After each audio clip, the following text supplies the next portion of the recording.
ကောင်လေးကကြက်ကလေးနဲ့ဖဲရိုက်တဲ့ချိန်ကိုနာမည်ကိုခေါ်ပြီးတော့ဘတူမင်းဘာလို့ကမချစ်တာလဲဘာလို့က SQ မစားလဲဘာလို့ကနဲ့ဖဲနေရလဲကြက်ကလေးကလည်းဟုတ်တယ်ငါ့ကိုသူဆိုပြီးတော့မင်းအစားထိုးပြီးတော့ဖဲရိုက်တဲ့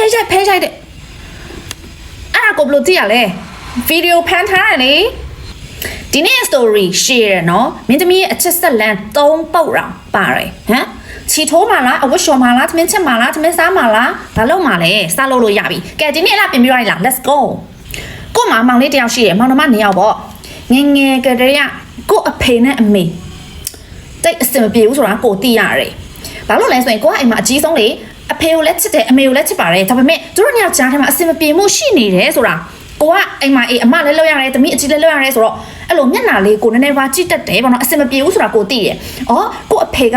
အပြင်မှာကိုအမေကိုများငယ်ပါများချားတယ်ပြီးရင်တွေ့လှစားပညာအကုန်လုံးလိုက်ပြောထားတယ်တလဆိုရင်ကိုဖေကကိုမေကို4သိန်းပဲအပ်တယ်သူအလုံးလုံးရတဲ့စံကအဲ့လောက်ပဲရတယ်တဲ့တလဆိုရင်6သိန်းတယ်ကိုအမေကို4သိန်းအပ်တယ်တဲ့သူနဲ့သိန်းမဖို့ပေါ့အမှန်ဆိုရင်တွေ့လှစားက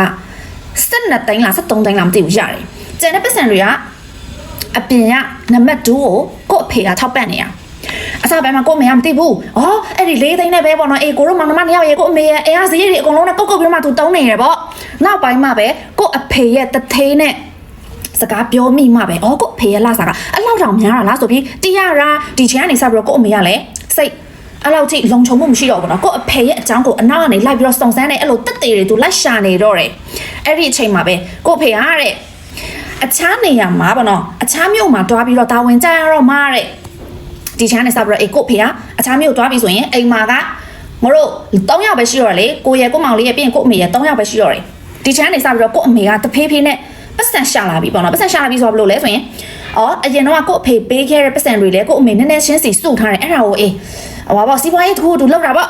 စီးပွားရေးတစ်ခုလောက်တယ်ပြီးရင်အနောက်ကွယ်မှာကိုအဖေဘယ်နံပါတ်2နဲ့ပတ်သက်နေရလဲဆိုတော့တက်တွေကိုသူလိုက်ရှာတော့တာပဲတိုက်ဆိုင်ဒီအချိန်မှာကိုအဖေက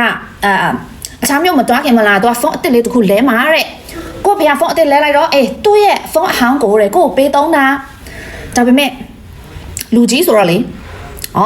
အရင်တော့ memory တွေဘာမှမဖြတ်တတ်ဘူးအဲ့မှာကိုအကုန်လုံးမိသွားရောဓာတ်ပုံတွေရောချက်ထားတဲ့ chat history တွေရော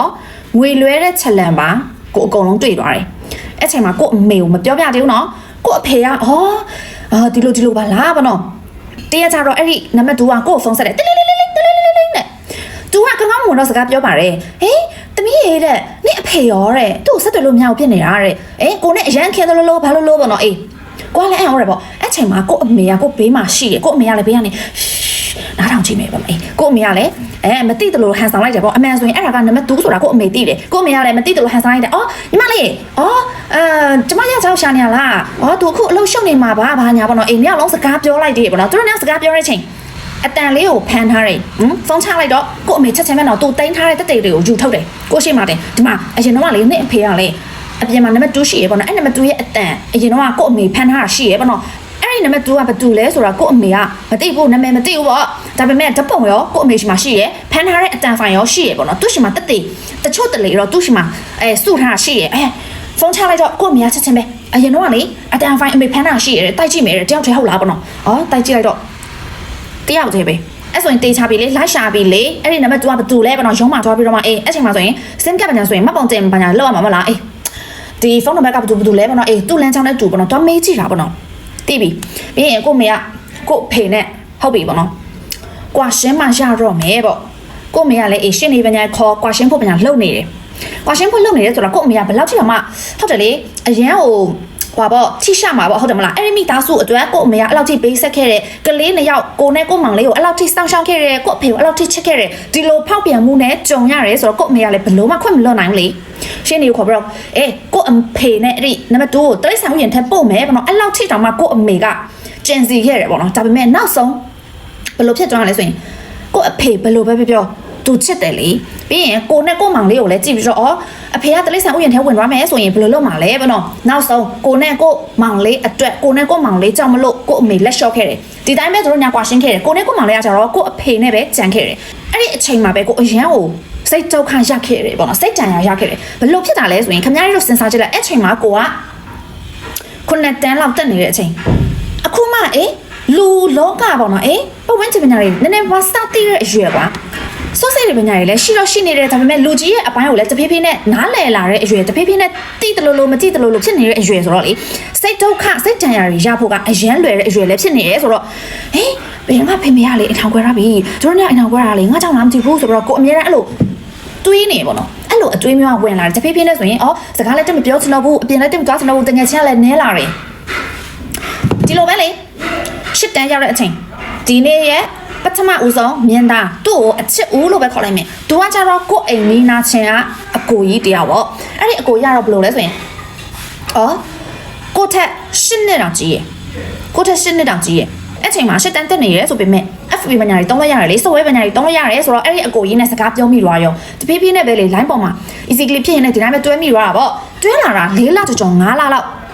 ရှိတဲ့အချိန်တဲကြတော့ကွာနေမကောင်းဘောနော်သူကကြတော့ကိုယ်ကလေးလေးဘာညာလို့ခေါ်ပါဘောသူကကိုသက်ရှစ်နှစ်ကြီးတာဟုတ်ရှစ်တန်းပဲတက်တည်းရနော်သူကကိုသက်ရှစ်နှစ်ကြီးရဆိုရင်သူကအပြင်မှာအလုပ်ညာလုပ်နေပြီပေါ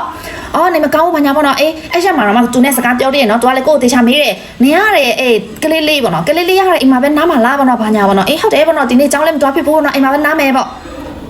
တိုက်ဆိုင်ကိုရဲ့အန်တီကမော်ဟင်ခါဆိုင်ဖွင့်ထားတယ်မော်ဟင်ခါဆိုင်ဆိုတော့နေမကောင်းတဲ့ချိန်မလားအစက်လေးပညာစားချင်တဲ့အရသာရှိတဲ့ဟာလေးစားချင်တယ်ဘောနော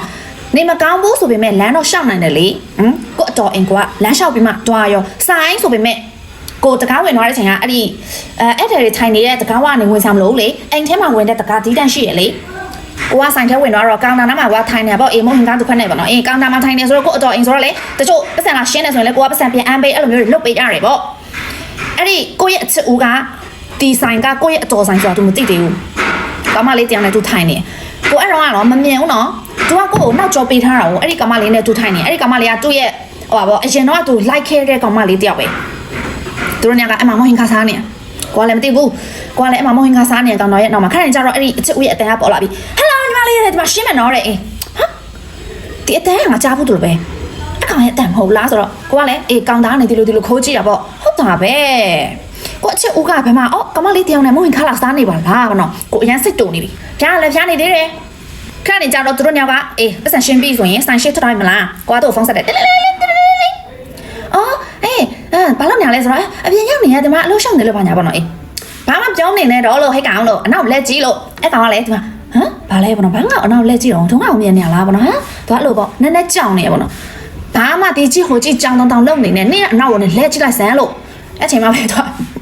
လက်ကြီးရပေါ့နော်လက်ကြီးရတော့ကို့အမြင်သွားရလေဟာဆိုပြီးတော့သူလည်းလန့်သွားလေဗျာတခက်ဘာလို့မှလည်းမသိဘူးဘေးကကောင်မလေးကကြတော့ဒီကြီးဟိုကြီးကိုရိုနီဖုန်းဆက်နေတဲ့အတန်ဖုန်းပြောနေတဲ့အတန်သူမကြောက်လေဒီကြီးဟိုကြီးနဲ့တော့မသိသေးဘူးပေါ့နော်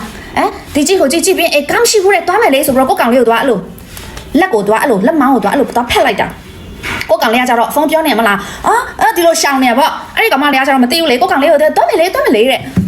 ကိုကအဲ့မှာကောင်တာမှာကြည့်ပြီးတော့တို့ညောင်ကြည့်ပြီးတော့ဒီမှာဒေါ်လာတွေထွက်နေပြီအစကလေမကောင်းဖြစ်နေမလားအခုကနေမကောင်းတော့မသိတော့ဘူးဒီတိုင်းပဲကွာလေဒေါ်လာညာအရန်ထွက်နေပြီအရန်ကိုစိတ်တုံနေပြီပေါ့နော်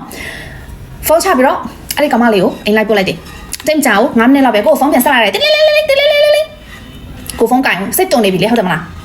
းကိုဖုန်းမကင်တော့ခဏနေကြရင်သူဆိုင်ရောက်လာပြီဆိုင်ရောက်လာတော့ကိုအကျော်ကကျွန်တော်မမိမှာပေါ့ခုနကလာခဲ့တဲ့အဲ့တယ်မဟုတ်လားဟုတ်တယ်အန်တီပတ်စံမိတ်ခဲ့လို့လေဘာညာနဲ့ကြံခဲလို့ပျောက်သွားတာဘာညာနဲ့ကိုအကျော်လိုက်လိုက်ရပေါ့ကိုတော်ကဆိုင်ရှင်ဆိုတော့လက်မှာပဲလေအဲ့တဲ့ပစ္စည်းတွေပျောက်တယ်ဆိုတော့အဲ့ချိန်မှာအဲ့ဒီအချစ်ဦးရောက်နေတယ်ကိုမြင်လိုက်တယ်နော်ဒါပေမဲ့သူနဲ့စကားပြောချင်ဘူးအဲ့လိုအတူတူမရှိချင်ဘူးပေါ့နော်အထဲကိုဝင်သွားတယ်ကိုကမတွေ့ချင်ဘူးပါဆိုမှကိုအကျော်ကကိုကိုလမ်းခေါ်လိုက်တယ်တမီးဒီမှာအဲ့တဲ့ပစ္စည်းပျောက်နေရတယ်ဒီမှာ CCTV နဲ့တစ်ချက်လောက်စစ်ပိတ်အောင်တဲ့ကိုတော်ကမသိဘူးလေကိုတူနဲ့တွဲနေရဆိုတာ CCTV စစ်တဲ့နေရာကဆိုင်ရဲ့အနောက်နားလေးမှာပေါ့နော်အဲ့မှာဆိုရင်အဲ့တဲ့တွေမမြင်ရဘူးပေါ့နော်အဲ့ဒီနေရာကကိုရှင်းမတင်ဒူထားပြီးတော့အရုံကိုမဟုတ်ဘူးတဲ့ကလေးလေးရှင်းပြမယ်ပေါ့နော်ဘာညာအဲ့ဒါကလည်းသူအရင်တော့လိုက်ခဲ့တဲ့ကောင်မလေးတဲ့အခုကလေကိုကောင်မလေးရှိပြီကလေးလေးနဲ့တွဲနေပြီဆိုတော့ तू ကပြန်မရတော့ဘူးတဲ့ကိုပြန်လာကတ်တာတဲ့ကိုအိမ်ရှိကိုလာပြီးတော့မှတခုသားစားမလဲမုံတော့စားမလဲဆိုပြီးတော့ तू အဲ့လိုလာခေါ်ရဲတဲ့အမေကလည်းလွတ်လိုက်တာတဲ့တငယ်ချင်းရောက်နေဆိုရင်တငယ်ချင်းနဲ့အပြင်သွားလိုက်လေလိုက်ပို့လိုက်ပါအောင်တဲ့ကောင်မလေးဆိုတော့ကိုအမေကလည်းအဲ့လိုပြောလို့တဲ့ကိုအဖေကလည်းဖောက်ပြန်တယ်နေကလည်းဖောက်ပြန်တယ်တသက်လုံးမှာဖောက်ပြန်ဆိုတဲ့စကလုံးကိုကအမုံဆုံးပဲပေါ့နော်ငါရဲ့နောက်ကွယ်မှာနင်းငါ့ကိုအဲ့လိုလှုပ်တယ်ပေါ့နော်ဘယ်လိုမှခွင့်မလွတ်နိုင်ဘူးကွာသူကကြတော့အမှဒူးထောက်ပြီးတော့အရောင်းငုံနေပြီနင်ပြန်တော့လို့နင်အဲ့လိုလုံနေနေတော့လို့မရဘူးတဲ့သူကလက်မလွတ်နိုင်ဘူးတဲ့တောင်းမြန်တယ်ပေါ့သူ့ခွင့်လို့ပေးဆိုတာကြီးပဲငါသူနဲ့စကားဆက်ပြောရင်ငါသူ့ကိုပါချမှာငါတိရဲဆိုတော့ နင်ပြန်တော့ကွာလေဒေါတာကိုမနဲ့ချိန်ထားတယ်တွားမဟုတ်ဘူးခဏနေကြတော့ကွာအေးနင်မပြန်ထားလိုက်ပေါ့နော်ကွာအထဲဝင်တော့မယ်ပေါ့နော်ကွာအထဲဝင်ဖို့ကွာအဲ့လိုနောက်လိုက်အချိန် तू ကလည်းကိုဒီလိုဟာပေါ့ထိလိုက်တယ်ပေါ့ကိုခန္ဓာကိုယ့်ရဲ့အဲ့လိုပခုံးလေးကိုမဟုတ်ဘူးတဲ့ကိုလမ်းခေါ်တယ်အဲ့ဒီအချိန်မှာ तू ကခေါင်းငုတ်ပြီးတော့တောင်းပန်နေရလေအဲ့တော့တောင်းပန်နေတော့ကိုလာမချိနဲ့ဆိုပြီးတော့ကွာလောက်နေပြီးတော့ဖြောက်ဆိုပြီးတော့ပါချမလို့ပဲဒါပေမဲ့ तू ကခေါင်းငုတ်ထားတော့သူ့ရဲ့ခေါင်းကိုချမိသွားတယ်အဲ့ချိန်မှာကိုကလည်းအရန်စိတ်တုံနေတယ်ဆိုတော့အားနဲ့ရိုက်တာပေါ့နာမှာပေါ့ဟုတ်တယ်မလား तू ကလည်းအဲ့တော့ကိုကောင်းကင်ပြီးတော့ပုံငိုလာတယ်နာပြီးတော့မျက်ရည်ကပိုကျလာပြီဒီလိုစတိုက်တူနဲ့အဲ့လိုရင်ဖြစ်နေလို့မရဘူးလေကိုအတော်ရဲ့ဆိုင်မှာဆိုတော့ခဏနေကြတော့ကွာလေမငိုတော့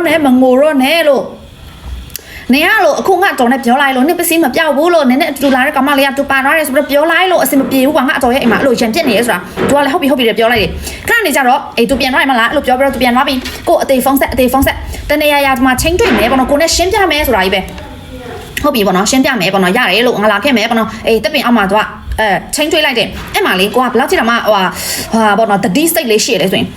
ခုနကတို့ပါချထားရမလားပါချထားရဆိုတော့ तू ကိုတခုပြန်လုပ်မှာဆိုလို့အဲ့မှာခဲရန်ချွန်တဲ့ဓာတ်လေးတော့မှကိုပါသွားတယ်တဲ့အဲ့ချိန်မှာကိုကစောင့်သွားတယ်ကိုတခုလုပ်ရင်ကိုကလည်းပြန်ခုခံလို့ရအောင်ပေါ့နော်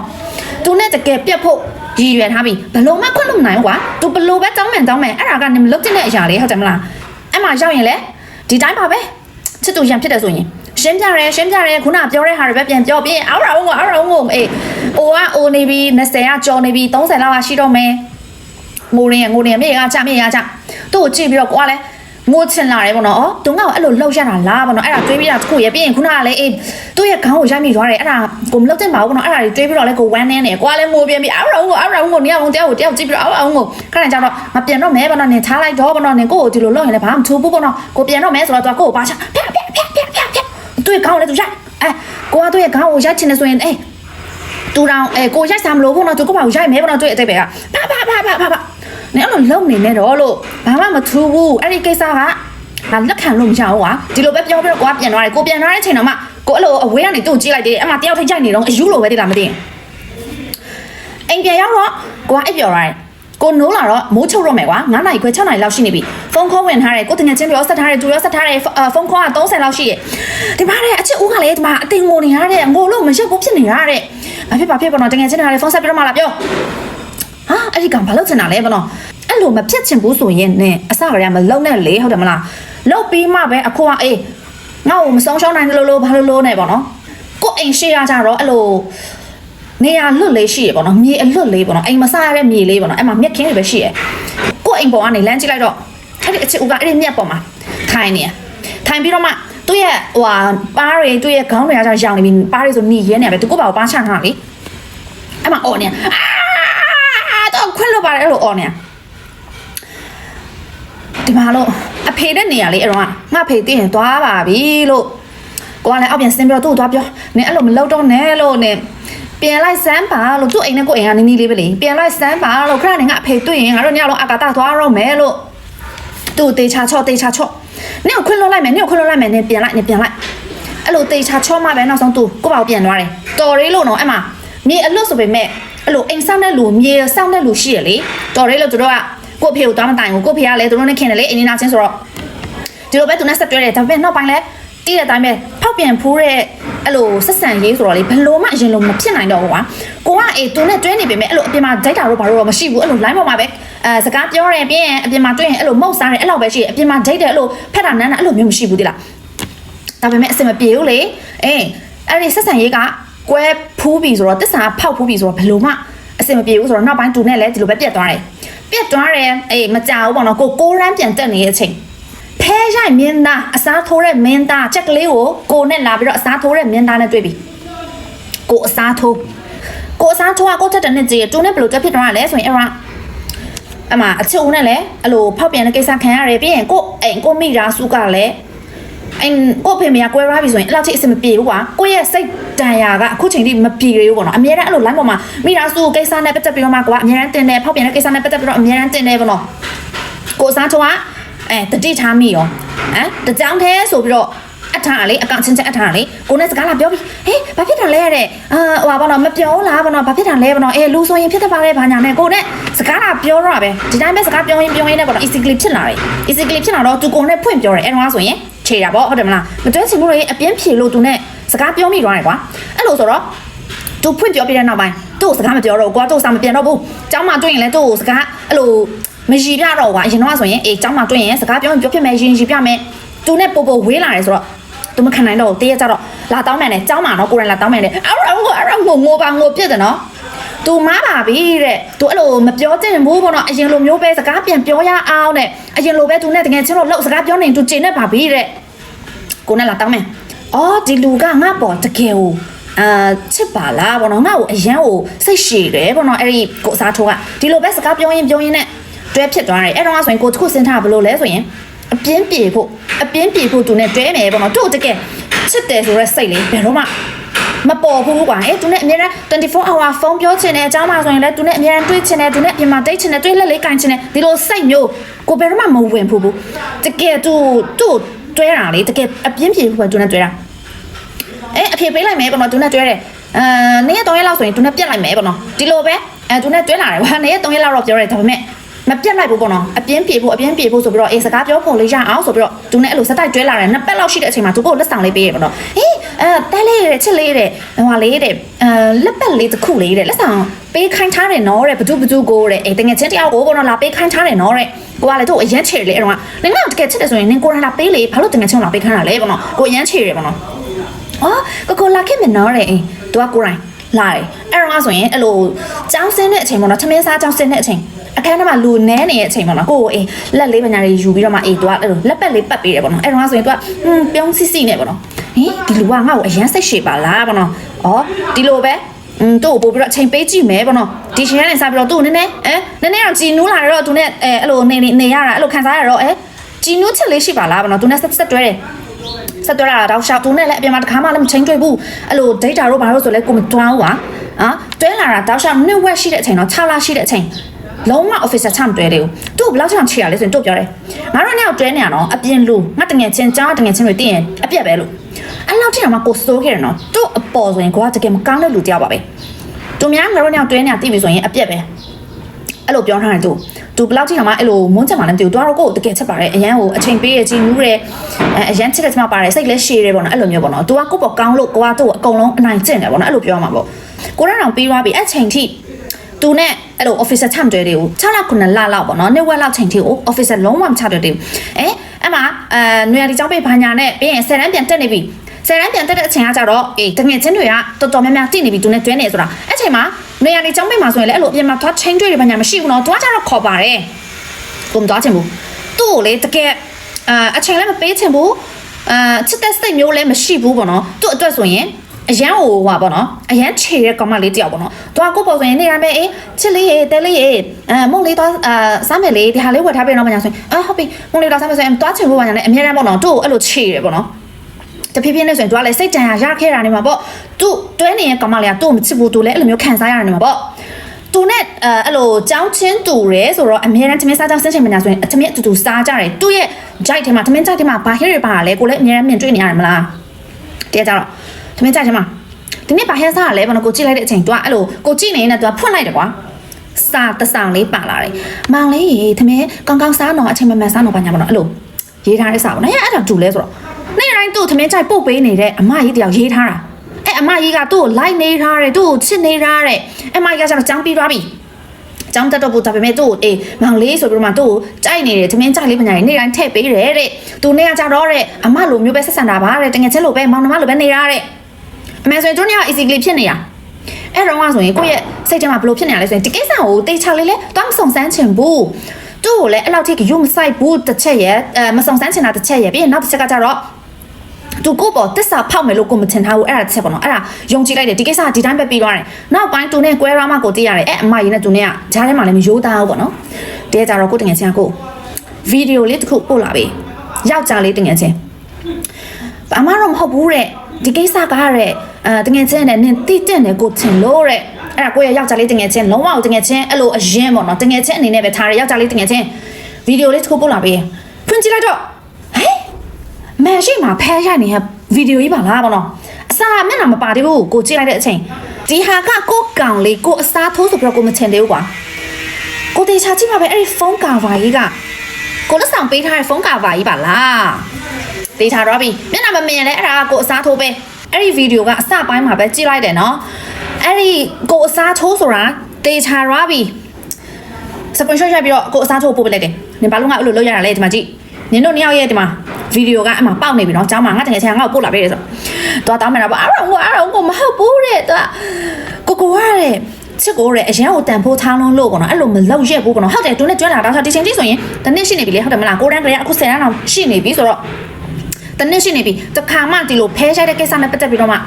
သူလုံးဝမပြောဘူးသူကိုမပြောရတာလားဒါမှမဟုတ်ရင်ပြောလိုက်ရင်ကိုကသူနဲ့ပြတ်တော့မှလားအဲ့လိုလားမသိဘူးပေါ့ဒါပေမဲ့ကြားထဲမှာဒီကိစ္စနဲ့ပတ်သက်ပြီးတော့ကိုနဲ့ပါစက်တောင်မဟဘူးကွာအော်ကိုကသူအရင်ကိုရိုးထားတယ်ဆိုပြီးထင်နေတာမဟုတ်ဘူးတဲ့ချစ်ကိုတန်ဖိုးထားလို့လေချစ်ကိုအဲ့လိုမလောက်ရက်လို့လေတန်ဖိုးထားလို့အဲ့ဒီကောင်မလေးကိုကြည့်ရနေရဆိုပြီးတော့အစားထိုးဝင်နေခိုင်းပြီးတော့မှယုံပြီးတော့မုန်းပြီးတော့မှတဲ့ဖဲရတာဗောတဲ့သူကအဲ့လိုရှင်းပြတယ်တခါမှမကြားဘူးတဲ့အကြောင်းပြချက်ပါလားဗောနော်ဟဲလို့ကိုလည်း excuse me သူအဲ့လိုပြောလိုက်တော့ကိုကလည်းစွန့်အပ်သွားပဲအဲ့လိုအကြောင်းပြချက်လည်းရှိတယ်လားဗောကိုကဗီဒီယိုကိုဒီချိန်ထိမှဆိုရင်အဆုံးထိမကြရဘူးလားအေးသူနဲ့ရန်ဖြစ်နေတယ်ဗောနော်သူကအဲ့လိုအကြောင်းပြချက်ပြောလာတဲ့ချိန်အဲ့ဒီဗီဒီယိုကိုကွာကြည့်တော့ဗောဗီဒီယိုကိုဖွင့်ကြည့်တော့အဲ့ဒီကောင်မလေးကချက်ကလေးနဲ့တူတယ်ချက်ကလေးသူရဲ့အလောက်ကချက်ကလေးပဲဗောနော်အဲ့လိုဒိတ်ကြရပြန်ဗောအဲ့ဒီသူတို့ညောင်ဖဲဆိုင်နေတဲ့အချိန်မှာအဲ့ဒီကိုအစားထိုးကဖဲဆိုင်နေနဲ့អော်တယ်နော်ဘတူရာနေဘာလို့က SQ မဆိုင်ရလဲဘာလို့ကမချစ်တာလဲဘာလို့ကနဲ့မတိတ်ရလဲဘာလို့ကဟိုလဲတော့မကန်ခိုင်းတာလဲဘာညာဗောနော်ဘာလို့ကအဲ့လိုချေရလဲဗောနော်အေးပြောရင်နဲ့ဗောနော်ဖဲရတော့ရိုက်နေတယ်ဖဲဆိုင်ရင်နဲ့អော်ရင်နဲ့သူကမျက်ရည်ပါကျနေပြီအဲ့ဒီချက်ကလေးကလည်းဟုတ်တယ် तू ရတယ်မြို့မချစ်ဘူးတဲ့နင်ငါ့ဟိုတဲ့ तू ဆိုပြီးတော့မှတဲ့အစားထိုးပြီးတော့မှတဲ့နင်ကဖဲရိုက်မောင်းဖဲရိုက်တယ်ဖညာဗောနော်ယူနေရလားမသိဘူးအဲ့ဒီဗီဒီယိုကိုကြည့်ပြီးတော့စိတ်တော်ပြတ်သွားတယ်ကိုအစကတည်းကဖောက်ပြန်တယ်ဆိုတာတော်တော်မုန်းတဲ့လူပဲလေကိုအမုန်းဆုံးကဖောက်ပြန်မှုပဲလေပြီးရင်စိတ်ထဲမှာနည်းနည်းလေးတော့ trauma တော့ရသွားတယ်ဩငါပဲသူနဲ့ရီးစားလုပ်ပြီးတော့အထီးအတွေ့မရှိလို့သူအဲ့လိုမျိုးအပျော်ရှာမိရလားသူအဲ့လိုစိတ်ထွက်ပေါက်ရှာမိရလားသူအခုလိုမျိုးဖြစ်သွားတာတကယ်ငါအမားပဲလားဘာလို့ဗီဒီယိုထဲမှာတကယ်ငိုနေရလေအဲ့ဆိုတော့ကိုကလည်းကိုပဲမားတာလားဘာလို့အဲ့လိုမျိုးလဲတွေးမိတယ်ဒါပေမဲ့သူ့ဘလို့မှခွင့်မလွတ်နိုင်ဘူးလေဟုတ်တယ်မလားဘလို့လို့ခွင့်လွတ်နိုင်မှာလဲသူကတော့နေတိုင်းတောင်းမှန်တာပေါ့ဖုန်းအသေးဆက်အော်ရောငိုဗီဒီယိုလေးရိုက်လာပြီးတယ်ဘလို့မှအဆင်မပြေဘူးတော်ပြီလို့ဒီတိုင်းပဲသူနဲ့အဆက်တွေပြတ်သွားတယ်သူနဲ့အဆက်တွေဖြတ်လိုက်တော့သူဆေးရုံပါရောက်လိုက်တယ်လို့ကိုကြားတယ်အေးဆေးရုံမှာဆေးရပညာတွင်းနေရတယ်တဲ့အခုမှပဲအေးငါ့ကိုချစ်တယ်လို့ဘာလို့နဲ့ဟန်ဆောင်လာပြမနေနဲ့ပေါ့နော်အဲသူများနဲ့တော့ဖဲရိုက်ပြသွားပြီမယူဘူးပေါ့နော်အေးဘလောက်ပဲကိုကစိတ် trauma ရနေပြီစေဖောက်ပြန်လိုက်ပြီဆိုရင်ကိုကခွင့်မလွတ်နိုင်တော့ဘူးလုံးဝလက်မခံနိုင်တဲ့ကိစ္စဒီတိုင်းပဲသူနဲ့ပြတ်သွားပြီနော်သူနဲ့ပြတ်သွားပြီဆိုတော့3လ4လလောက်ပဲထင်တယ်အဲ့ဒီအစားထိုးကောင်ကကြောင်းထွက်သွားပြီတဲ့ကြောင်းထွက်သွားတယ်ဆိုတော့လုံးဝကြောင်းမတက်တော့တာမဟုတ်ဘူးအဲ့လိုဆရာမတွေကိုအိမ်ခေါ်ပြီးတော့မှအေးအပြင်ဖြေအဲ့လိုမျိုးလှုပ်လိုက်တာပေါ့အဲ့ဒီအချိန်မှာပဲကိုကအသေးကွဲနေရဲပေါ့နော်ကိုတကယ်ချင်းကနင့်ကိုလေချစ်သူကြီးစားအသက်ရှာပေးမယ်တဲ့မိတ်ဆက်ပေးတာပေါ့ခိုကောင်ကလည်းမစိုးဘူးတိလားစားဘလို့တော်လဲခိုကောင်ကကျတော့ဒီလိုဖြစ်တယ်ဆိုတော့တကယ်ချင်းကကြားထဲကနေအဲ့လိုမိတ်ဆက်ပေးတယ်ပေါ့ညှိပေးတယ်ပေါ့အကောင်လေးကဘလို့ဆိုပြီးတော့ပြပြတယ်ပေါ့အဲ့ထဲမှာကိုတိနေတဲ့ကောင်လေးတယောက်ရှိတယ်အဲ့ဒါလေဒီနေ့ရဲ့တတိယမြန်သားပဲတတိယမြန်သားကိုနိုင်ငံခြားသွားမဲ့ကောင်နိုင်ငံခြားကကိုထက်3နှစ်ကြီးရယ် तू ကအဲ့လိုပေါ့နော်ကိုထက်3နှစ်ကြီးရယ်ဆိုရင်အဲ့တော့ကျောင်းလက်တက်နေရပြီးရင်နိုင်ငံခြားသွားဖို့လဲအဲ့လိုဘာသာစကားတင်တန်းဘာညာလဲ तू အဲ့လိုကိုယ့်ရဲ့ကျောင်းထဲမှာပဲကိုယ့်ရဲ့ကျောင်းကျတော့အဲ့လိုဘာသာစကားတင်တန်းအဲ့လိုဘာသာလဲရှိရယ်အဲ့လိုလဲ तू ကတက်နေရစာကြိုးစားတဲ့အချိန်မှာပါတယ်ပေါ့နော်အဲ့ဒီကိုအစားထိုးကောင်နဲ့တွဲတဲ့အချိန်အဲ့ကလေးကအဲ့ဒီနိုင်ငံခြားကောင်ကိုတိတယ်။အော်အဲ့တော့ဆိုရင်တတိယတာပေါ့။နိုင်ငံခြားကောင်ကတို့တို့အဖွဲ့ထဲမှာပိန်ဖြူလေးပေါ့နော်။ချစ်စရာလေးပဲလို့အဲ့လိုမျိုးတော့တစ်ချက်အများတန်းတို့တွေ့တယ်ပေါ့နော်။တကယ်ချင်းလည်းကြားထဲမှာပြန်မိတ်ဆက်ပေးတယ်။အဲ့ကောင်ကဘာဖြစ်ဆိုတော့နည်းနည်းလေးစိတ်ဝင်စားသွားပြီ။ဒီလိုပဲလေညလုံးအကောင့်အချင်းချင်းချိတ်ပြီးတော့စကားပြောတယ်ပေါ့။အစပိုင်းမှာဆိုရင်အဲ့ဒီနိုင်ငံခြားကောင်ကအရန်ချေတယ်တိလား။ဒီလိုပြောပြရမယ်။ကိုနဲ့အစားထိုးကောင်နဲ့ပြောင်းပြန်ပေါ့နော်။အခုကကိုအစားထိုးကောင်ရဲ့နေရာရောက်သွားတယ်။ကိုနိုင်ငံခြားကြတော့အစားထိုးကောင်နဲ့တွဲတဲ့ချိန်ကိုယ့်ရဲ့နေရာရောက်သွားတယ်ပေါ့နော်ပြောင်းပြန်ဖြစ်သွားပြီအခုကကိုကပြန်ခြေခံရပြီစကားပြောတယ်သူကကျတော့အချိန်မရှိဘူးတဲ့နေတိုင်းတဲ့စာကြိုးစားရမယ်တဲ့သူ့ရဲ့အနာကအတွက်ကျွန်တော်နိုင်ငံခြားသွားမယ်လို့ဆိုတော့ပေါ့နော်ဘယ်ချိန်ဆိုရင်သူကစာအများလောက်တယ်ပေါ့နော်လိုင်းပေါ်တင်တက်ဘူးတဲ့အဲ့လိုမျိုးအချိန်ဖြုံးတဲ့ကောင်မဟုတ်ဘူးတဲ့ကိုကစောစောအိတ်တဲ့အချင်းရှိတယ်ညဆိုရင်10နာရီလောက်ဆိုရင်အိတ်ပြီ तू ကကြတော့မဟုတ်ဘူးနေ့လေဆိုရင်တနေ့ကောအဲ့လိုပေါ့နော်ចောင်းတွားရဲစာလုပ်တဲ့ကျူရှင်တွားပေါ့နော်ပြီးရင်ညနေဆိုရင်အိမ်ပြန်လာပြီးဆိုရင်လည်း तू အဲ့လိုအိမ်စားရပြန်လုပ်သေးတယ်ဆိုတော့ live ပေါ်တက်တဲ့အချိန်ဆိုရင်7နာရီလောက်ရှိနေပြီအဲ့တော့ဆိုရင်ကွာအဲ့အချိန်ပြီဘာမှမလုပ်မဖွင့်နိုင်တော့ဘူးဒါပေမဲ့ကိုယ့် crash လေးပေါ့နော် तू live ပေါ်တက်တဲ့အချိန်ကိုစောင့်မယ်ပေါ့နော်7နာရီထိစောင့်နေဆိုရင် तू live ပေါ်တက်ပြီအဲ့ချိန်မို့လို့နဲ့ तू နဲ့စကားပြောရဲပေါ့နော်အဆင်ပြေတာဒီနေ့ဘာလုပ်နေလဲပေါ့နော်အမြဲတမ်း7နာရီခွဲ1နာရီလောက်မှအဲ့ရတယ်ပေါ့နော်သူ့အတွက်ကိုအဲ့လိုအချိန်ပေးရပေါ့နော်ဟင်ကောင်ကအခုချိန်ချင်းငေါ့ချိန်နေသေးပါလားငေါ့မချစ်တယ်လို့မရှိတာလည်းမဟုတ်ဘူးကိုယ့်ရဲ့ရုပ်ရည်ဆိုရင်ပြောမယ်ဆိုရင်ချစ်စရာကောင်းတဲ့ဆမပါတယ်ကွာကိုယ့်ကိုကြိုက်တဲ့ကောင်လေးတွေလည်းအများကြီးပဲဟဲ့ငါနေထားနဲ့သူ့အဲ့လောက်ထိလုပ်ပေးစရာလိုလားပေါ့နော်ကိုကလည်းအေးချိန်မယ်ပေါ့နော်တော်ပြီလို့ငါအဲ့လောက်ထိဟိုပါပေါ့နော်ညနက်အောင်မနေနိုင်တော့ဘူးနော်7နိုင်ဆိုငါအဲ့တော့မယ်ပေါ့နော်ဖြစ်ချင်တယ်လို့ဒါဖြစ်လိုက်တော့ပေါ့နော်သူနဲ့စားမပြောတော့ဘူးဒီရှားနေစားပြီးတော့လူဆိုရင်အဲ့လိုပဲလေကိုမရတဲ့ဟာကိုဟာမဟုတ်ဘူးဆိုရင်ပို့လို့ချင်တယ်မလားကိုကဝေးကွာနေတယ်အဲ့ဒီနိုင်ငံခြားကောင်ကပြန်တင့်နေပြီတို့ပြန်ချိန်နေပြီဆိုတာ तू တင့်နေပြီကိုနဲ့စကားပြန်လာပြောပြီ hello တဲ့ဘာညာနဲ့ပေါ့နော် तू ကအခုချမှပဲကိုချိန်လိုက်မှပဲ तू ကကိုအနာကိုပြန်လာကတ်နေရပေါ့နော်အချားလေးပြန်လာပေးသူတော်မအေးကိုပြန်အချားလာပေးပြီပဲအလိုက်တီးတဲ့ကောင်ပေါ့နော်ဒီလိုပဲစကားပြောရင်နဲ့ညောင်လုံးကတွဲဖြစ်သွားတယ်လူဆိုရင်အဲ့လိုပဲလေတိလားကိုတကယ်ချစ်တဲ့လူဆိုရင်အမြဲတမ်းတွေ့ချင်မှာပဲအချိန်ပေးချင်မှာပဲလက်လေးကန်ချင်မှာပဲပါးလေးနမ်းချင်မှာပဲအစားထိုးကောင်နဲ့တွဲတဲ့ချိန်ကိုဘယ်တော့မှအဲ့လိုစိတ်ရင်းမျိုးမဝင်ဘူးနော်ဘယ်တော့မှအဲ့ဒီအစားထိုးကောင်နဲ့အပြင်မှာတွေ့ချင်လိုက်တာတွေ့လက်လေးကန်ချင်လိုက်တာအဲ့လိုမျိုးမဖြစ်ဘူးနော်အခုအဲ့ဒီနိုင်ငံခြားကောင်နဲ့တွဲတဲ့ချိန်ကျတော့တပတ်ပဲရှိသေးတယ်လိုင်းပေါ်မှာတွဲတာဖျားမှာတိတ်ပြီအစားထိုးကောင်နဲ့တွဲလာတာတစ်နှစ်ကြော်နော်တခါမှအဲ့လိုဖျားမှာတွားတိတ်တာတော့အဲ့လိုမျိုးမရှိဘူးတိလားနိုင်ငံခြားကောင်နဲ့တွဲတာတပတ်ပဲရှိသေးတယ်တွားပြီအရင်ကိုတွေ့ချင်တယ်ပေါ့နော်အပြင်မှာတွေ့ချင်တယ်သွားတိုက်ဖို့ဆိုရင်အစားကနေခေါင်းစားခြေစုံကိုကလိုက်ပြီးတော့စစ်စင်တယ်ပေါ့နော်ဒီနေ့လှလားမလှအောင်လားငါရဲ့ဒီလိုအနေထားနိုင်ငံခြားကောင်ကကြိုက်မှာလားပေါ့နော်ကိစ္စတေးလေးကစားကိုအရင်ကိုဂယုစိုက်တယ်ပေါ့နော်ဖះမှာသွားတိုက်တော့လေနိုင်ငံခြားကောင်ကိုဘယ်တော့မှကြည့်မဝဘူးဖះမှာထိုင်နေတယ်ဆိုရင်လည်းသူ့ရဲ့မျက်နှာကိုပဲဒီလိုပြောစိုက်ကြည့်ချင်တယ်သူ့ရဲ့လက်လေးကိုကန်ချင်တယ်သူ့ရဲ့ပါးလေးကိုနမ်းချင်တယ်သူ့ကိုတနေကုန်ဒီလိုထိုင်ကြည့်နေရင်တော့ကွာချိန်နဲ့နေပြီပေါ့နော်ဒါပေမဲ့နိုင်ငံခြားကောင်ကကိုအတွက်အဲ့လောက်အချိန်ပေးနိုင်မဲ့လူမဟုတ်ဘူးကိုအရန်ချေတယ်ငါချစ်တဲ့လူက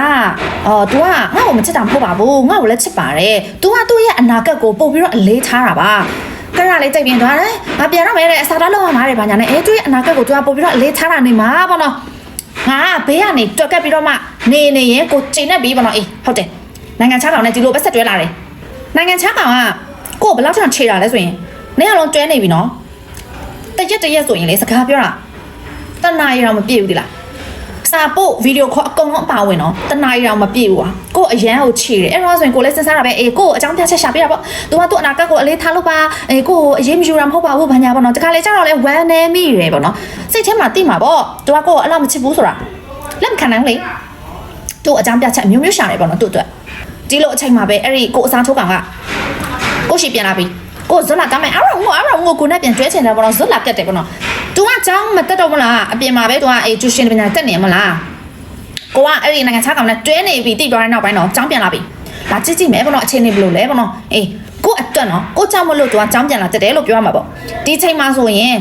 ကိုအစားထုတ်ကောင်ကအရန်ကိုစုပ်ပြတ်တက်နေပြီအစကတည်းက तू ကဝါရဲထဲမှာပါဘူးအခုကပို့ပြီးတော့ပိန်သွားပြီပိန်ညောင်းတာပဲပြီးမဲကျူးနေတာပဲတေချာပြန်ဆန်းဆန်းကြိုက်တော့ကိုနဲ့ကွဲပြီးတဲ့နောက်ပိုင်းမကောင်းတဲ့ဟာတွေရှောက်ရှူတောက်တက်လာတာတဲ့စိတ်ထွက်ပေါက်လေးရှာတာတဲ့ဘယ်လိုမှလက်မခံနိုင်ဘူးလေဟုတ်တယ်မလား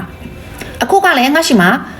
ကိုနိုင်ငံခြားထွက်ကောင်ရှိနေပြီနေအားငါနဲ့လာမပက်တက်တော့နဲ့လို့တို့ညင်းလိုက်တာပေါ့ဒီလိုပဲနော်အဲ့ဒီကိုအစားထုတ်ကောင်ကအကြောင်းပြန်လာတက်တယ်တိတ်မကြဘူး3လလောက်ပဲသူလဲရီးစားအစ်စ်ပြန်ရောက်လာပြီတဲ့အဲ့ချိန်မှာကိုတော်ပြောတဲ့တိလားတော်ရရပေါ့သူရီးစားရပြီပေါ့နော်ကောင်းပါတယ်ပေါ့နော်congratulation ပေါ့နော်ကောင်းတယ်လေဟုတ်တယ်မလားသူကရီးစားရပြီဆိုရင်ကိုကိုလာပြီးတော့မတွက်တော့ဘူးကွာကိုကိုလည်းဆွဲလန်းနေတော့ဘူးသူကကိုကိုဆွဲလန်းနေလေကိုကတနာတယ်ပေါ့နော်ကိုကတော့မချစ်ပေးနိုင်ဘူးလေဒါပေမဲ့သူအခုတွဲနေတဲ့ကောင်မလေးကကိုကိုမကျေနဲ့ပြန်ရောကိုစားလာပို့ရတဲ့ကြတော့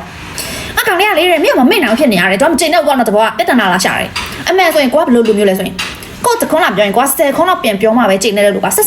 တစ်စက်မှအကြည့်မခံတဲ့လူကအဲ့တော့ဆိုရင်ကိုကနိုင်ငံခြားကောင်နဲ့တွဲနေမလားနိုင်ငံခြားကအစားကရကိုSQ မဆိုင်ဘူးအရန်ချေရဲကိုရဲ့အဲ့လို X နဲ့ရဲ့ကောင်မလေးပေါ့နော်သူတို့ X နဲ့ထပ်ပတ်သက်အောင်မယ်ဆိုရင်နိုင်ငံခြားကောင်ကလေးစိတ်ဆိုးမှဆိုလို့အေးဆေးပဲနေချင်တယ်ပေါ့နော်နိုင်ငံခြားကောင်နဲ့ကိုကောင်လေးနဲ့ကိုပဲအေးဆေးနေပြစေဆိုပြီးတော့အဲ့ဒီအစားထိုးကောင်ရဲ့ကောင်မလေးပေါ့နော်အခုလက်ရှိကောင်မလေးကိုစကားလေးစာလာပို့တဲ့အချိန်ကစာမပြန်လိုက်ဘူးဒါပေမဲ့စာမပြန်ဘူးဆိုတော့သူက post ပညာတွေပြန်စောင်းပြန်တော့တင်ပြီတိ တဲ့လူကတိမှာပဲလေဟုတ်တယ်မလားကိုနဲ့အစားထုတ်ကောင်နဲ့တွဲဖိုးတယ်ဆိုတော့ပြဿနာတွေတက်မှာဆိုလို့နင်အဲ့လိုမတင်ပါနဲ့လို့တောင်းပန်ပါတယ်တော့ကိုကတောင်းပန်လိုက်တယ်ရှင်းပြောမယ်ဆိုရင်ပြဿနာချတာကြောက်တဲ့လူမဟုတ်ဘူးကိုနဲ့နိုင်ငံခြားကောင်ရဲ့relationship ကိုထိခိုက်မှာဆိုလို့ကိုနဲ့ကိုကောင်လေးကိုပဲအေးစင်းနေချင်တယ်ပေါ့နော်သွားတောင်းပန်လိုက်တယ်သူများကိုနဲ့နိုင်ငံခြားကောင်လေးဘယ်လောက်ထိတောင်ရေဆက်ရှိတာလဲဆိုရင်နေနံတူတယ်နာမည်ချင်းပါတူတယ်အတိတ်ပဲလေးပေါ့နော်နာမည်တူရဲဆိုတာနာမည်စာလုံးပါတစ်ထက်တည်းတူတာမဟုတ်ဘူးဥပမာအလဲရောင်ဆိုရင်အေးအလဲနဲ့ပတ်သက်တဲ့ဟာပေါ့နော်ကိုနာမည်ကလည်းအေးအလဲနဲ့ပတ်သက်တဲ့ဟာပေါ့နော်လင်းရောင်ဖြူပေါ့နော်အဲ့လိုပေါ့နော်လင်းရွှေမောပေါ့နော်အဲ့လိုမျိုးပေါ့နော်ဝုံမုံရွှေမပြောတတ်ဘူးအတိတ်ပဲတူတယ်နေနံတူတယ်နာမည်ချင်းလဲအတိတ်ပဲတူတယ်အလဲရောင်လေးဆိုရင်အလဲရောင်လေးနဲ့အောင်လို့ရဲ့နာမည်အတိတ်ပဲကပြီးရင်ကြိုက်တဲ့ဟာလဲတူတယ်ပေါ့နော်ငါဒီမင်းသားကိုကြိုက်တယ်ဒီမင်းသမီးကိုကြိုက်တယ်ဒီကာလာကြိုက်တယ်ဒီစာအုပ်ဖတ်တာကိုကြိုက်တယ်အကြိုက်ချင်းလဲအကုန်လုံးတူနေဆိုတော့ wow so amazing ပေါ့နော် तू ကငါရဲ့ငါဘဝမှာ तू ကငါရဲ့ Mr. Right ပဲပေါ့နော်ကိုကအဲ့လိုယူဆတယ်ပေါ့ပြောခဲ့တဲ့အတိုင်းပဲလေနိုင်ငံခြားကောင်ကကိုကိုအရန်ချေတယ်အချိန်လဲတိတ်မပေးဘူးအဲ့တော့ဆိုရင်ကိုစဉ်းစားထားတာပေါ့သူ့ဘေးမှာရှိနေရင်ရပြီငါ့ကိုအချိန်မပေးလဲရတယ်ငါ့ကိုအဲ့လောက်ထိမချစ်လဲရတယ်ငါဘေးမှာရှိပေးနေရင်ငါကျင်နေပြီပေါ့နော်ငါဘေးမှာရှိနေရင်ကျင်နေပြီအဲ့လိုပဲသူနဲ့တောက်လျှောက်တွဲလာတယ်နှစ်ဝက်လောက်ရှိတဲ့အချိန်အဲ့ဒီနှစ်ဝက်မှာဆိုရင်အများရတော့တိတ်တယ်တော့ချင်းတွေ့တယ်နော်ဒါပေမဲ့လုံလုံကျွတ်မရှိခဲ့ဘူးလုံလုံကျွတ်မရှိခဲ့ဘူးတရက်ကြတော့ကိုကဦးတက်ခွဲဆက်ရမယ်ကိုကအစကတည်းကနာနေပြီနာနေကြပြီဒါပေမဲ့ကိုစိတ်အောင်တက်လိုက်မယ်ဆိုရင်သူနဲ့ဝေးရမှာဆိုလို့ကွာသူ့ကိုနှိမ့်တိုင်းမြင်ချင်တယ်ကွာကိုနာနေတယ်ဆိုရင်လေဥပမာတစ်ပတ်ခါဆိုရင်ခွဲစိတ်ရမယ်ဒါပေမဲ့သူ့ကိုတွေးချင်လို့ဆိုပြီးတော့နောက်တစ်ပတ်မှခွဲစိတ်မယ်ဆိုပြီးတော့ကိုအဲ့လိုမျိုးစီစဉ်ထားလိုက်တယ်ကွာအဲ့ဒီနိုင်ငံခြားကောင်ကိုပြပြတယ်အခုကငါပိုက်ရန်နာနေပြီငါအဲ့လိုမျိုးဘယ်ရက်ဆိုရင်ခွဲစိတ်ရတော့မှာခွဲစိတ်တဲ့ရက်ဆိုရင်နေကမဖြစ်မနေငါ့ကိုဘေးမှာလာနေပေးလိုက်နော်အဲ့ဒီကိုရဲ့ချစ်တဲ့လူပေါ့နော်ကိုရဲ့ဘေးမှာရှိဘေးခိုင်းချင်တယ်ပေါ့နော်အဲ့တော့ဆိုရင်ကိုနိုင်ငံခြားကောင်ကိုဘယ်လောက်ချစ်တာလဲဆိုရင်ကိုရဲ့မိဘတွေကိုအမေရောကိုအဖေရောကိုမောင်လေးတွေကိုတငယ်ချင်းတွေအကုန်လုံး official ချတွဲထားတယ်ကိုဖေမေပါပြောပြထားတဲ့အချိန်နော်အခုကနင်စီစဉ်ဖို့ပေါ့နော်ငါအချိန်စောင့်ပေးမယ်ပေါ့နော်နောက်တစ်ပတ်မှပဲငါခွဲစိတ်ခန်းဝင်မှာနင်ကကြတော့အချိန်ကြရင်မဖြစ်မနေငါ့ရေပေးမှလာနေပြီနော်အစကတည်းကပြောပြီးသားနော်နောက်တစ်ပတ်ဥပမာအင်္ဂါနေ့နောက်တစ်ပတ်အင်္ဂါနေ့ဆိုရင်ခွဲစိတ်ခန်းဝင်ရမယ်ဆိုရင်တနင်္ဂနွေနေ့ကိုဖြတ်သွားတယ်ကိုကခွဲစိတ်ခန်းဝင်ရတော့မယ်အခုကလည်းဘိုင်းနာနေရဲ့အဲ့လောက်ထိတို့လိုအပ်နေတဲ့အချိန်သူလည်းတည့်ရတာနဲ့နော်ကိုပြတ်သွားတယ်သူမအားလို့တဲ့အကြောင်းပြချက်မျိုးစုံပဲကိုပြတ်သွားတယ်ကိုချားခဲ့တယ်အဲ့တော့ဆိုရင်စိတ်ကဒဏ်ရာရမှာပေါ့ဟုတ်တယ်မလားနေရအိမ်မှာအဲ့တော့မလားဒါမဲ့မတက်နိုင်လေကိုကခွဲစိတ်ဖို့ရက်ကချင်းပြသွားပြီဆိုတော့ခွဲစိတ်ခန်းဝင်တယ်ကိုခွဲစိတ်ခန်းဝင်တော့ငါအဲ့ဒီနိုင်ငံခြားကောင်ကတိပါတယ်ငါဒီနေ့ခွဲစိတ်ရမယ်သူလာမယ်ကိုထင်နေရသေးလားကိုနိုးလာတော့လုံးဝပေးမှမရှိဘူးအစားထိုးကောင်ကရှိတယ်အစားထိုးကောင်ကကိုခွဲစိတ်ခန်းထဲဝင်ရမယ်ဘာညာနေမကောင်းဖြစ်နေဆိုရင် तू ကအဲ့လိုစုံစမ်းပြီးတော့သိရလေ तू ကကြတော့လာပေးတယ်ဘယ်လောက်ထိတောင်မှဟိုပါပေါ့နော်ဘယ်လိုပြောမှလဲစော်ကားတယ်ပေါ့နော်ကိုချစ်တဲ့လူကကြတော့မလာဘူးကို SKU မဆိုင်တဲ့လူကကြတော့ကိုဘေးမှာအမြဲတမ်းရှိပေးနေတယ်ပေါ့နော်အရန်စိတ်ဆင်းရဲတယ်ကွာခွဲစိတ်ခန်းထဲကနေထွက်လာတော့နာနေသေးတယ်နော်ထုံစိတ်တောင်မှမဖြီသေးဘူးကောင်းကောင်းနားရမယ့်အချိန်ထည့်ရမယ်မလားအဲ့ဒီအစားအဲ့ဒီနိုင်ငံခြားကောင်ကွာချက်ချင်းဖုန်းဆက်တယ်ဘယ်မှာလဲပေါ့နော်အဲ့လိုပဲမေးရလေနော်မအားဘူးတဲ့အခုတကယ်ချင်းနဲ့တဲ့ချက်ချင်းဖုန်းချပလိုက်တယ်ဘယ်လောက်ထိရင်နာဖို့ကောင်းတာလဲကိုနေကောင်းလားတတလားတခုံးမှမမေးဘူးနော်ငါမအားရဘူးဘာညာနဲ့အခုချက်ချင်းပဲဖုန်းချပလိုက်တယ်ဖုန်းချလိုက်တော့အားရမို့ပေါ့ကိုအမေရမဘေးမှာလေအရန်ကိုဟွာစိတ်တုံနေတယ်လားဘာကောင်လဲပေါ့နော်ဟာငါတမီးကိုဒီလိုလှုပ်ရလားပေါ့နော်သူ့ကိုဖုန်းဆက်မယ်ပေါ့နော်သူ့ကိုပြဿနာရှာမလို့ကိုအမေကသူမိဘရှိပါကိုအမေကတွားပြီးတော့မှဒီကိစ္စကိုဖြေရှင်းမလို့ပေါ့နော်မတင်တဲ့ပုဂ္ဂိုလ်ကိုအမေကဘယ်လိုပဲပြောကိုတမီးကိုအဲ့လိုချိန်သွားတယ်ဆိုတော့ကိုကဘေးကနေအတင်းလိုက်တာတယ်မလုပ်ပါနဲ့ပေါ့နော်သူမအားလို့နေမှာပေါ့နော်ကိုချက်တဲ့လူဆိုတော့လေထိလို့မရပါလေကိုခွဲစိတ်ခန်းထဲဝင်ရမယ်ဆိုတာလေသူတည့်ရတာနဲ့နော်စာတကြောင်းမှလည်းမပို့ဘူးဖုန်းလည်းတခေါမှမဆက်ဘူးကိုအဲ့လိုဖုန်းဆက်စကားပြောမလို့ဆိုပြီးတော့ကိုခြေလိုက်တယ်ဖုန်းချလိုက်တယ်ဆိုတော့ဘယ်လောက်ထိတောင်မှရင်နာဖို့ကောင်းတယ်လဲပေါ့နော်ဒီလိုပဲနော်ဒီကိစ္စတရားပဲပြီးသွားတယ်ကိုကဆေးရုံမှာ2ရက်တက်ရတယ်ကွာဆေးရုံမှာတက်ရတယ်ဆိုတော့ခဏနေကြတော့2ရက်ပြီးသွားရင်နော်2ရက်တောင်ကြော်ပြီးသွားရင်နော်ဆေးရုံမှာ2ရက်တောင်တက်ပြီးသွားပြီစာပို့လာပြီအဲ့ချက်ကားလည်းသူစိတ်ဆုံးနေလို့အဲ့လိုပြောမိတာပါတဲ့ဟဲ့အောင်ခွဲစိတ်ထားတဲ့အနာတော်မှတက်တာနေပြီအခုမှလာပြောတယ်ပေါ့နော်သူကငါ့ကိုချစ်တယ်ပဲပြောတယ်တောင်းပန်တယ်ပဲပြောတယ်ဘာကြိုးဆိုင်မှုမှလည်းမပေးဘာအချိန်မှလည်းမပေးဘူးဟောငါဒီကောင်ကိုလွတ်ပြမှရမယ်ဆိုတော့အဲ့တော့ဆိုရင်ကိုပေးမှအများနဲ့ဘသူရှိနေရလဲအစားထိုးကောင်ရှိနေမလားအစားထိုးကောင်လည်းအခုချိန်ဒီကိုစောင့်နေတော့ပဲအစားထိုးကောင်ကအရှိမကောင်မလေးထားဖို့တယ်မလားကိုတော့မှစားလာဖို့တယ်လေမချိန်နဲ့လို့ဆိုပြီးတော့အဲ့ဒီကောင်မလေးနဲ့လည်းသူပြတ်သွားပြီသူကကိုမမေ့နိုင်လို့ဆိုပြီးတော့အဲ့ဒီကောင်မလေးနဲ့သူမတွဲနိုင်ဘူးအစားထိုးကောင်ကကိုစောင့်နေရဲဆိုတော့ အစားထုတ်ကောင်ကိုကောက်တွဲလိုက်ရောငါတီနိုင်ငံခြားကောင်ကိုငါလှုပ်ပြလိုက်မယ်ပေါ့နော် execute မဆိုင်ဘူးသူများကအစားထုတ်ကောင်နဲ့ကိုပြင်တွဲလိုက်တော့တိတ်မကြဘူးနိုင်ငံခြားကောင်ကနိုင်ငံခြားထုတ်သွားပြီတဲ့ကိုအစကတည်းကအစားထုတ်ကောင်ကိုမကြိုက်ဘူးလေအစားထုတ်ကောင်နဲ့တွဲတာလည်းတိတ်မကြဘူး2လကျော်ကျော်3လလောက်ပဲအပေါ်ရန်လေးတွဲတာပေါ့သူနဲ့ပြန်ပြတ်သွားပြီငါမျိုးမချစ်နိုင်ဘူးပေါ့နော်ကိုကတကယ်မကောင်းတဲ့လူပါအဲ့ဒီအစားထိုးကောင်အတွက်သားဆိုရင်နိုင်ငံခြားကောင်ကိုဘလို့မှမမိတ်နိုင်ဖြစ်နေရဒီလိုပဲနော်နိုင်ငံခြားကောင်နဲ့ဒီလိုပြတ်သွားတာ10လရှိနေပြီဂျားထဲမှာကိုကလည်းသူ့လုံးဝမဆက်တွေ့ဘူးနော်ပြတ်သွားတာ10လတောင်ရှိပြီသူကကိုပြန်လာဆက်တွေ့တယ်အေးတတိယရဲတဲ့ဘာညာနဲ့ကိုကနိုင်ငံခြားကောင်ကိုတကယ်ချစ်တယ်ဘယ်တော့မှမမိတ်နိုင်ဘူးဒါပေမဲ့ကိုလက်မခံနိုင်တော့ပါဘူးသူ့ကိုလည်းဘယ်တော့မှကိုဆက်တွေ့မှာမဟုတ်ဘူးဆိုတာကိုသိချတယ်အခုချိန်ထိနော်ကျောင်းတော်ပြီးတိုင်းတငယ်ချင်းရှင်ကနေတဆင့်ကြားနေရတော့မယ်အဲ့ဒီနိုင်ငံခြားကောင်ကတဲ့နေ့အကြောင်းကိုလည်းအမြဲတမ်းစုံစမ်းနေတော့ပဲတဲ့ကိုကနိုင်ငံခြားကောင်ကိုချစ်သေးရလားသူနဲ့တူတူရှိခဲ့တဲ့အမတ်တရားကိုမမေ့နိုင်တာလားကိုလည်းမသိတော့ဘူးသူနဲ့တွဲနေတဲ့အချိန်နေ့ရောက်လုံးတယောက်ကိုတယောက်ပေးခဲ့တဲ့အမတ်တရားပစ္စည်းတွေကိုအခုချိန်ထိတင်ထားတည်းရဲ့သူ့ကိုမမေ့နိုင်တာလားသူ့ကိုချစ်သေးရလားဒါမှမဟုတ်ရင်စိတ်မကျေနပ်ရလားကိုလည်းမသိတော့ဘူးသူ့အမြဲတမ်းတတိယနေတော့မယ်ဒါပေမဲ့ကိုတိတာကိုတေချာတာတခုကသူ့ကိုဘယ်တော့မှဆက်သွယ်မှာမဟုတ်တော့ဘူးလို့ကဲဒီနေ့ story ကပြီးတော့ပါပြီဒီနေ့ story relationship အကြောင်း3ပုတ်တောင်မှကြားခဲ့ရတယ်နော်မှတ်တယ်မလားဒီနေ့အမြင်သမီးကောင်းတာတခုတော့ရှိပါတယ်သူ့ကိုဖောက်ပြန်ခဲ့ပြီဆိုရင်သူဘယ်တော့မှလက်မကြည့်တော့ဘူးသူဘလောက်ပဲအဲ့လူကိုချစ်အဲ့လူကသူ့ကိုထားခဲ့ပြီးကြရဒုတိယအခွင့်အရေးသူဘယ်တော့မှမပေးဘူးပေါ့နော်သူဘလောက်ပဲချစ်သူကအဲ့လိုခွင့်မလွတ်နိုင်ဘူးပေါ့နော်ဒါပေမဲ့သူများကိုလည်းမချစ်ဘူးမချစ်ပဲနဲ့တွားမတွဲပါနဲ့အချိန်ကိုဆွဲမနေပါနဲ့အဲ့ဒီဒုတိယမျက်နှာအစားထုတ်ကောင်ကလည်းဖောက်ပြန်ခဲ့တယ်ပြောမယ်ဆိုရင် तू ကလည်းမင်းသမီးပေါ်အဲ့လောက်ထိတစ္ဆာရှိတာမဟုတ်ဘူးပေါ့နော်မင်းသမီးကသူ့ကိုတကယ်ချစ်ခဲ့မယ်ဆိုရင်လေဂျားထဲမှာချက်ကလေးနဲ့လည်းဖဲရိုက်တယ်ပြီးရင်အဲ့မှာအမကြီးတွေနဲ့လည်းအစီကလေးဖြစ်တယ်ဆိုတော့အစင်ပြေမှာလည်းမဟုတ်ဘူးလို့ထင်တာပဲဒါပေမဲ့တစ်ဖက်လူကိုမချစ်ဘူးဆိုရင်အချိန်ကုန်ပြီးတော့မှသူများကိုလည်းမဆွဲပါနဲ့လို့ဗီဒီယိုမတင်ဘူးဆိုရင်တော့မှကြေညာတယ်နော်ဒီနေ့ကအလုပ်ကိစ္စရှိလို့ဘာညာနဲ့မအားတဲ့ချိန်ရှိရင်မနေ့ကကျတော့လေချောင်းနာသွားတယ်တနေ့ကတငယ်ချင်းလာလို့ဆိုပြီးတော့မှအပြင်မှာတွားဒိတ်ကြတယ်လေအပြင်မှာတွားချင်းတွေတောက်ကြတယ်ပေါ့နော်အဲ့မှာအေးပညာကြီးတောက်တာများတော့မနေ့ကမပြောနိုင်ဘူးဖြစ်နေလေချောင်းအရန်နာအခုချိန်ထိလေနည်းနည်းလေးအဲ့လိုချွဲကတ်ချောင်းဆိုးချင်နေတယ်ပေါ့နော်မနေ့ကတနေ့ကုန်စေးတောက်ထားတယ်ခေမဝင်းကိုအဲ့လိုဘာမှပညာကြီးတွေ့တယ်ဆိုရင်လာပြောလို့ရတယ်မနေ့ပြန်ကြရင်ဘားထိုင်ပြီးတော့မနေ့ပြန်ကြရင် story မတင်ဘဲနဲ့မနေနဲ့နော်လာပြောလို့ရတယ်အများအားအဲ့လိုဖြစ်နေလို့လေမပြောချင်တာမဟုတ်ဘူးအလုပ်မလုပ်ချင်တာမဟုတ်ဘူးတောက်ပြီးတော့နောက်ရက်အလုပ်မလုပ်နိုင်တာမဟုတ်ဘူးတကယ်လက်ချောင်းနာနေလို့မပြောနိုင်ဘူးဖြစ်နေတာခုနေ့ကဆိုရင်ဘာမှတငယ်ချင်းတရားအခုကျတော့တငယ်ချင်းဖြစ်သွားပြီအဲ့တော့ဆိုရင်ကိုယ့်ရဲ့ fan ပေါ့နော်ကိုယ်လာပြောတယ်ဖဲရိုက်ပလိုက်တယ်ခွန်းလွန်လိုက်ပြီတဲ့သူကဘယ်လိုလဲဆိုရင် LGBT ပြီးရင်သူကတိုင်းရင်သူပေါ့နော်အဲ့လိုတိုင်းရင်သူကလည်းခေမာဝင်းရဲ့ story ကိုနားထောင်မယ်လို့မထင်ထားဘူးပါကိုရမ်းပြော်ရတယ်ပေါ့နော်ငါကောင်လေးလေ तू ကလည်းယောက်ျားလေးပဲဒါပေမဲ့ तू မှလည်း LGBT ဆိုတော့ तू မှလည်းကောင်လေးရှိပေါ့နော်ငါကောင်လေးတော့မှပြောရတယ်တဲ့နင်တင်နေခေမာဝင်းရဲ့ test story နားထောင်တော့ဘူးလားတဲ့နေရန်ပြတဲ့အိမ်မှာဆိုရင် तू ဖွင့်ပြီးတော့မှပေါ့နော်ဒါလို့ပေါ့နော်ပြီးရင် तू ကိုနဲ့ပါပြောရလဲဆိုရင်မခေမာဝင်းအခုကလေမခေမာဝင်းကိုတွေးလိုက်တာလေတကယ်ဝမ်းတာတယ်ပေါ့နော်အရင်တော့လည်းတစ်ခါတွေ့ခုရဲတယ်ဒါပေမဲ့အဲ့တော့အဲ့လောက်ထိဝမ်းတာဟုတ်တယ်ပြီးရင်အဲ့တော့ဆိုရင် test story လည်းမရှိသေးဘူးလေတပုံရိုက်နေအကောင့်ပဲရှိတဲ့အချိန်လေးတဲ့အဲ့တော့ကလေဘယ်အကင်ဆိုင်မှာမခေမာဝင်းကိုမြင်နေတဲ့ဟုတ်လားအဲ့တော့လေမခေမာဝင်းနေတော့မှကျွန်တော်နဲ့ရီလိုက်တယ်လေတဲ့ကိုကပြော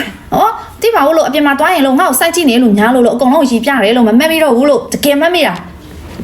ာခုနေ့ကနေအရန်ရုပ်ဆိုတယ်ကြည်လားတဲ့အဲ့ဒါကြတော့ငါမပြောပြလဲရတယ်လို့ငါ့ကိုရုပ်ဆိုးတယ်ဆိုပြီးတော့ငါမပြောပြရင်လည်းရတယ်လို့ခုနေ့ကလေမခင်မဝင်းကအလှနဲ့မပြန်ထားဘူးတိလားအနီအောင်အင်ချီနဲ့မျက်မှန်နဲ့အရန်ရုပ်ဆိုးတယ်တဲ့ကိုကောင်လေးနဲ့ကိုတော်ပြောတယ်တဲ့မခင်မဝင်းကလေအပြင်မှာလို့ရုပ်လားအရန်ရုပ်ဆိုးတယ်နော်တဲ့ကိုလည်းမသိတော့ဘူး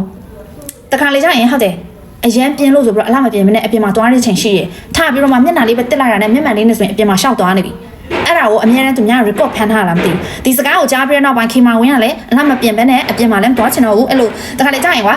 ညမှာတောက်ထားတယ်အဲ့ချိန်မူတူကြီးနဲ့အပြင်ကိုမသွားမဖြစ်ရှိတဲ့အချိန်ဆိုရင်မျက်နှာတက်ပြီးတာနဲ့သွားတယ်လေအဲ့လိုအချိန်မျိုးလည်းရှိတယ်ဆိုတော့နောက်ပိုင်းကျရင်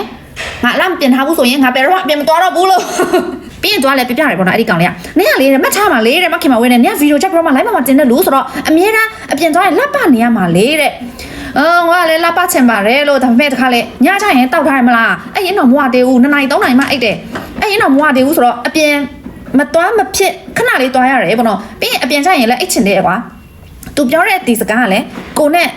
လာပြောတဲ့လူမနှဲတော့များနေပြီနင်းအပြင်သွားရင်လေနင်းတို့စုပ်ပြတ်တက်နေရုံနဲ့မသွားနဲ့တိလားကိုလည်းသိတယ်ကိုနောက်ပိုင်းကျရင်လည်းအေးဟုတ်ပြီလို့ကိုနဲ့ကလည်းသူနဲ့ပြောထားတယ်သူ့ကိုလည်းကတိပေးထားတယ်နောက်ပိုင်းကျရင်ငါတကယ်ငါပြန်သွားရင်လည်းငါတကယ်လောက်ပါနေမယ်ပေါ့နော်အဲ့ဒါကကိုရဲ့ရီမန်းချက်နောက်တစ်ခုဖြစ်လာပြီပေါ့နော်တကယ်ကိုရဲ့ရီမန်းချက်ပဲပြောရမှာပေါ့ခင်ဗျားတို့နောက်ပိုင်းကျရင်ခင်မဝင်းအပြင်မှာမြင်လာပြောလို့ရတယ်ဒီနေ့အလှမပြင်ထားဘူးလားမနေ့ပြန်ကြရင်ရောအဲ့လိုတောက်စားပြီးရင်ဗီဒီယိုတင်အောင်မလားလာမေးလို့ရတယ်ခင်မဝင်းကိုလည်းအနောက်ကနေနည်းနည်းမောင်းထားပေးမှာပေါ့ဒါပေမဲ့အဲ့ဒီကောင်လေးအဲ့ဒီ fan ပေါ့နော်ကိုရဲ့အဲ့ဒီ fan လို့ပဲပြောလိုက်မယ်ပေါ့အခုဆိုရင်တင်ငယ်ချင်းပြလိုက်ကိုကိုလည်းအပိတ်စကားအများကြီးပြောခဲ့ပါတယ်သူ့ကိုလည်းကျေးဇူးတင်တယ်လို့ပြောရမယ်သူကကိုအရင်အပိတ်စကားပြောနေ့ရက်ဒီ test story လေးတဲ့တော်တော်များများလူကိုပေါ့နော်အေးနားထောင်တဲ့လူပေါ့နော်တိုင်းရင်သူပဲဖြစ်ဖြစ်တိုင်းရင်သားပဲဖြစ်ဖြစ်ပေါ့နော်အရင်ကပညာရတဲ့မှာလည်းပါတယ်ပြီးရင်အပြင်းလည်းဖြေတယ်ပေါ့နော်လူတိုင်းဆိုရင်ဟုတ်တယ်လေတဲ့သူကကိုပြောပြရတယ်ပေါ့နော်ရှာရှည်ကြတယ်လေတဲ့အဲ့လိုမျိုးဆိုရင်အရင်စိတ်ဝင်စားတယ်တဲ့တပုံရိုက်နေထက်တော့မှသူကစိတ်ဝင်စားသွားတယ်ပေါ့နော်အရင်တော့ဆိုရင်တပုံရိုက်နေဆိုရင်သူကကြည့်လိုက်မကြည့်လိုက်ပေါ့နော် test story ဆိုရင်လေသူကနေ့တိုင်းကိုဆွဲလန်းပြီးတော့မှကြည့်နေရတယ်တကယ်မတင်ဘူးဆိုရင်သူကလည်းစိတ်ကိုဥရားနေရပေါ့နော်နေ့တိုင်းအဲ့ဒီဗီဒီယိုတင်တဲ့အချိန်ပဲအချိန်တင်ပါလဲအဲ့ဒါပဲစောင့်ကြည့်နေရတဲ့ကိုကအရင်ကိုနှွေးထွေးတော့ပဲကိုရဲ့ test story ကသူများကိုအဲ့လောက်ထိတောင်မှအဲ့လိုသူများပေါ်မှာအဲ့လောက်ထိတောင်မှအတုံးဝင်လာလားပေါ့ကိုအဲ့လောက်ထိသေးတဲ့ influencer တယောက်ပေါ့နော်အထူးသဖြင့် test story ဆိုရင် level က A အများကြီးရှိ ABCD EFG ZT ရှိရဆိုရင်အခု test story ရဲ့ level က A တောင်မပြည့်သေးဘူးပေါ့နော် A တောင်မပြည့်သေးဘူးအဲ့လောက်ထိတဲလေး influencer တဲလေး channel တဲလေးတောင်မှလူကိုအဲ့လောက်ထိသူတို့အတွက်အဲ့လောက်ထိတောင်မှအကျိုးဝင်တာလားပေါ့နော်ဘယ်အပိုင်းပဲဖြစ်ဖြစ်ပေါ့နော်သူတို့အပိုင်းနဲ့သူတို့ရှိတယ်အပြင်းဖြင်းမဲ့သူတို့ဖက်ပညာရမယ်ပေါ့နော်အဲ့လောက်ထိတောင်မှဖြစ်နေပြီလားပေါ့နော်ကိုလည်းစဉ်းစားမိတယ်ကွာပြီးရင်သူကလည်းပြောတယ်နင်ပုံပြမတင်တဲ့ရက်ဆိုရင်ဘာဖြစ်ညာဖြစ်တယ်ပေါ့နော်ကိုလည်းစဉ်းစားတယ်ကိုပုံပြမတင်ဖြစ်တဲ့ရက်ဆိုရင်သူ့အတွက်တောင်မှအဲ့လောက်ထိချိခိုက်လိုက်တာလားပေါ့နော်သူရဲ့ daily ပေါ့နော်သူအဲ့ဒါလောက်တာလဲသူစိတ်မပါတော့ဘူးအဝတ်လျှော်တာလည်းစိတ်မပါတော့ဘူး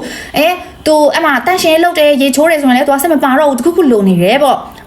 ကိုရဲ့ channel ကိုရဲ့ test story ကသူများရဲ့ daily ထဲမှာတော့စိတ်ဝင်သွားပြီလားပေါ့နော်သူပြောမှပဲကိုသိရတယ်သူပြောလိုက်မှပဲကွာကိုကိုပို့ပြီးတော့ယုံကြည်မှုရှိလာတယ်ကွာအဲ့တော့ဆိုရင် test story အဲ့ဒီ channel ကအောင်မြင်မလားမအောင်မြင်ဘူးလားခေမာဝင်းကိုယ်တိုင်လည်းမသိချင်ဘူးဘာလို့လဲဆိုရင်ကိုကတိုင်းရင်သူတယောက်ဖြစ်တယ်ကိုစကားပြောတာကလည်းသူများနားလည်မှာလားအဲ့ဒါကတစ်ချက်ပေါ့နော်ပြီးရင်ကိုပြောပြချင်တဲ့အချက်ပေါ့နော်ကိုကဒီလိုဖြစ်အောင်ကိုကပြောပြချင်တယ်ဒါပေမဲ့ဒီအချက်ရောက်အောင်ကိုကရှင်းပြနိုင်မှာလားပေါ့နော်အဲ့ဒါကိုလည်းကိုမသိချဘူးပါကိုတော့မှယုံကြည်မှုမရှိဘူးပေါ့နော်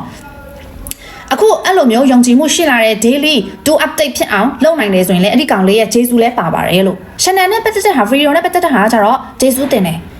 ဒါပေမဲ့ငါ့ကိုရုပ်ဆိုးတယ်လို့ပြောတာလဲငါမှတ်ထားတယ်နော်ဒါကကျတော့ Judy Doll mascara ကောင်းသူ့ရဲ့တန်ကောင်းလေးကဒီလိုခိုင်းခေတို့တွေ့နေတဲ့ mascara ကောင်းတယ်မတူဘူးတေးလေးနဲ့မြတ်တောင်ကိုတမင်ချင်းစီတဘာဝဆန်ဆန်ဆွဲပေးနိုင်တယ်ပေါ့နော်တဘာဝဆန်ဆန် make up လို့ကြိုက်တဲ့လူဆိုရင်ဒီ mascara ကို try ကြည့်လို့ရတယ်ပဲညာတမင်ချင်းစီနဲ့တစ်ခါဆွဲလိုက်ရင်တဘာဝဆန်ဆန် mascara လေးထွက်လာလိမ့်မယ်ဒီလို Judy Doll mascara နှခမ်းနေရလောက်ကောင်ပစ္စည်းတွေတော်တော်များများမြို့ကအင်ရောက်ဝေချေရတယ်နော် Facebook page KMW Studio မှာမှာလို့ရတယ်နော်ကြည့်ပြီလားကောင်းရွေး